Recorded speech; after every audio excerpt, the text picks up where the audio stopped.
नमस्कार दोस्तों, आपके अपने चैनल धर्मभेदी में आपका स्वागत है। कैसे हैं दोस्तों आप सभी? आशा करती हूँ सभी कुशल मंगल होंगे। ये बताने के लिए नीचे दिए हुए कमेंट बॉक्स में जय माँ तुलसी जरूर लिखें। दोस्तों, जैसा कि आप सभी जानते हैं कि दिवाली का त्यौहार ख़त्म होने के बाद लगभग सारे त्यौहार ख़त्म होने लग जाते हैं। इसके बाद कार्तिक माह में कुछ ही त्यौहार बच जाते हैं, तो उनमें से एक त्यौहार होता है एकादशी का त्यौहार, जो कि प्रत्येक वर्ष कार्तिक माह के शुक्ल पक्ष की एकादशी तिथि को मनाया जाता है। इस एकादशी को हम देवउठान एकादशी भी कहते हैं और इस एकादशी के दिन माँ तुलसी और शालिग्राम का विवाह भी संपन्न किया जाता है। इस दिन तुलसी विवाह करने की मान्यता है और इसी दिन तुलसी जी का विवाह किया जाता है। ये मान्यता है कि इसे देव उठान इसलिए कहा जाता है कि 4 महीने के बाद भगवान विष्णु अपनी गहरी निद्रा से जागते हैं और इसके साथ साथ ही सारे शुभ काम शुरू हो जाते हैं, जैसे कि शादी का मुहूर्त, किसी के घर का मतलब किसी भी तरह का जो शुभ काम होता है वो शुरू हो जाते हैं। और भगवान विष्णु 4 महीने के बाद अपनी निद्रा से जागते हैं और उसी दिन माँ तुलसी का विवाह शालिग्राम के साथ संपन्न कराया जाता है। ये भी मान्यता है कि माँ तुलसी का विवाह कराने से जो भी व्यक्ति तुलसी विवाह करता है तो उसे एक कन्यादान के जितना फल प्राप्त होता है और उसे मोक्ष की प्राप्ति होती है, यानी मोक्ष के लिए द्वार उसके लिए हमेशा खुल जाता है।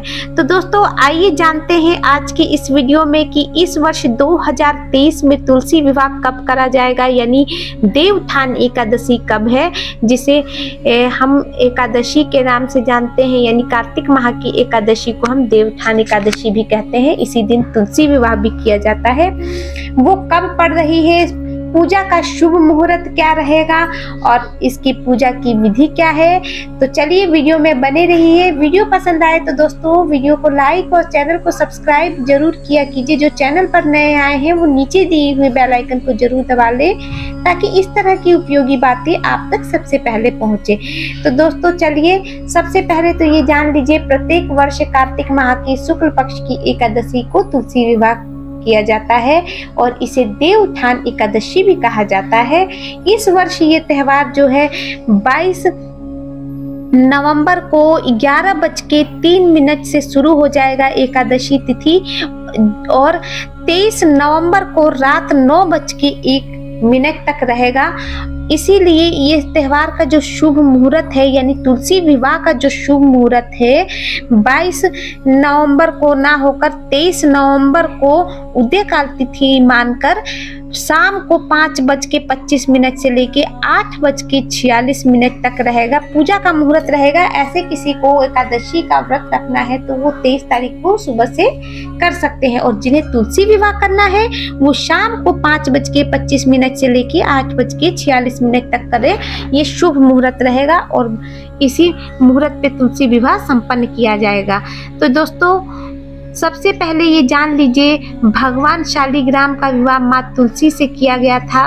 इसकी कथा बहुत लंबी है, वो इस वीडियो में मैं आपको नहीं बता सकती। अगर आप लोग कमेंट करेंगे तो मैं आप लोग को बताऊंगी कि कमेंट के आधार पे कि आप जानना चाहते हैं कि क्यों शालिग्राम का विवाह तुलसी से किया गया था, तो मैं आपके लिए वो वीडियो भी लेके आऊंगी, मगर इस वीडियो में मैं आपको नहीं बता सकती हूँ। तो चलिए पूजा विधि की तरफ आगे चलते हैं कि हमें तुलसी विवाह की पूजा कैसे संपन्न करनी है। सबसे पहले देखिए, एक आसन, जिनके घर में तुलसी है उन्हें तो जरूर ही करना चाहिए। ये चीज बहुत ही शुभ माना जाता है। घर में सुख शांति बनी रहती है, घर में जो है धन की कमी नहीं होती, माँ लक्ष्मी का आशीर्वाद आप पे बना रहता है। इसीलिए तुलसी विवाह तो प्रत्येक मनुष्य को जरूर करना चाहिए जिनके घर में माँ तुलसी निवास करती हैं। और जिनके घर में माँ तुलसी निवास करती हैं उन्हें तुलसी में शालिग्राम तो अवश्य ही रखना चाहिए, बहुत ही शुभ माना जाता है।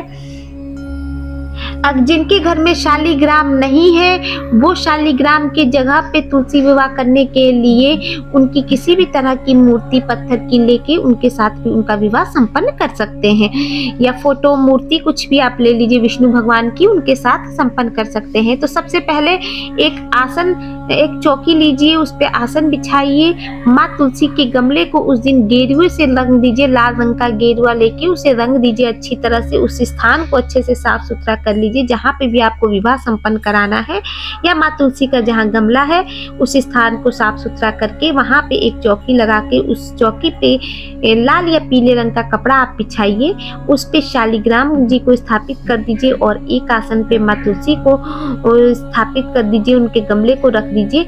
उसके बाद दूसरे आसन पे जहाँ आप शालिग्राम स्थापित कर रहे हैं उस पे भी कपड़ा बिछाकर उन्हें अच्छी तरह स्थापित कर दीजिए। अगर मूर्ति है मूर्ति स्थापित कर दीजिए। उसके बाद ऐसा आप गन्ने का मंडप लगाए कि दोनों चौकियां माँ तुलसी और शालिग्राम दोनों की मूर्ति उस गन्ने के मंडप के अंदर हो जाए, यानी गन्ने को इस तरह से मंडप के रूप में स्थापित करें। और इसके सामने इतना करने के बाद एक कलश स्थापित करें, जिस कलश में 5 या 7 आम के पत्ते होने चाहिए। ये स्थापित करने के बाद आप एक शुद्ध घी का दीपक उनके आगे जला दीजिए। रोली या कुमकुम से दोनों को तिलक करिए, माँ तुलसी को सिंदूर अर्पित करिए। उसके बाद तुलसी को लाल चुनरी चढ़ाइए, उन्हें चूड़ी बिंदी जो भी श्रृंगार का सामान जितनी आपकी इच्छा है, 16 श्रृंगार चढ़ा सकती हैं तो बहुत अच्छा होगा, नहीं तो सुहाग की कम से कम चूड़ी बिंदी और सिंदूर। इसके अलावा एक चुनरी, अगर साड़ी नहीं चढ़ा सकती है तो आप एक चुनरी भी जरूर अर्पित कर दीजिए। चुनरी भी नहीं चढ़ा सकती है, लाल रंग के का कपड़ा अर्पित कर दीजिए। जरूर तुलसी को ओढ़ाइए। चुनरी ज्यादा ओढ़ाना बहुत ही अच्छा और शुभ माना जाता है। सुहागिन औरतों के लिए ये बहुत ही शुभ रहता है। वैवाहिक जीवन जो है सुखमय रहता है ऐसा करने से। तो आप इतना करने के बाद 16 श्रृंगार अर्पित करें माँ तुलसी को। उसके बाद जिस पे शालिग्राम स्थापित है उस चौकी को इस तरह से आप उठाकर माँ तुलसी की परिक्रमा 7 बार करें, ताकि उस चौकी को माँ तुलसी के चारों ओर ऐसे सावधानी से घुमाए। चौकी सहित शालिग्राम को आपको घुमाना है, याद रखिए, और तुलसी की 7 परिक्रमा कर लेनी है। इसके बाद आरती करें माँ तुलसी और भगवान विष्णु यानी शालिग्राम की, और उनको प्रसाद अर्पित करके प्रसाद सबको वितरित करें यानी बांटे। इस प्रकार से तुलसी विवाह संपन्न किया जाता है। ऐसा करने से ये मान्यता है कि तुलसी विवाह जिस घर में भी संपन्न किया जाता है, या जिन व्यक्तियों की या जिन माँओं की कन्याएं नहीं होती हैं यानी लड़की नहीं होती है, ये भी मान्यता है कि अगर वो तुलसी विवाह संपन्न करते हैं तो उन्हें एक कन्या के कन्यादान जितना जो है फल प्राप्त होता है और उनके लिए मोक्ष का द्वार हमेशा के लिए खुल जाता है। इसके साथ साथ आपके घर में भगवान विष्णु की कृपा और माँ लक्ष्मी की कृपा भी बनती है। आपके घर में सुख शांति और समृद्धि तीनों बनी रहती है। माँ तुलसी का पूजन जिस आंगन में होता है, जिस घर में होता है, उस घर में कभी दरिद्रता का वास नहीं होता है, वहाँ कभी क्लेश नहीं होता है, उस घर में हमेशा सुख का माहौल बना रहता है। तो इसीलिए प्रत्येक मनुष्य से कहूंगी हो सके तो जिनके घर में भी तुलसी है उस दिन अगर आप तुलसी विवाह नहीं कर सकते हैं, इतना तामझाम नहीं कर सकते हैं, तो आप कम से कम शाम के समय माँ तुलसी के आगे दीपक जला के और उनको एक चुनरी जरूर चढ़ा दीजिए। चुनरी चढ़ा के सिंदूर का टीका लगा के उनके आगे घी का दीपक जला के रख दीजिए। प्रसाद के रूप में जितनी आपकी क्षमता है, चाहे मिश्री ही क्यों ना हो, आप चढ़ा के और उसे बांट दीजिए। एक फल तो हर कोई चढ़ाने का की क्षमता रखता है, केला ही लेके काट के बांट दीजिए तो वो भी आपके लिए शुभ होगा। जितनी शक्ति उतनी भक्ति। तो दोस्तों अगर वीडियो पसंद आए तो वीडियो को लाइक और हमारे चैनल को सब्सक्राइब करना ना भूलें। मैं फिर आऊंगी नई वीडियो के साथ, नए उपायों के साथ। तब तक के लिए नमस्कार।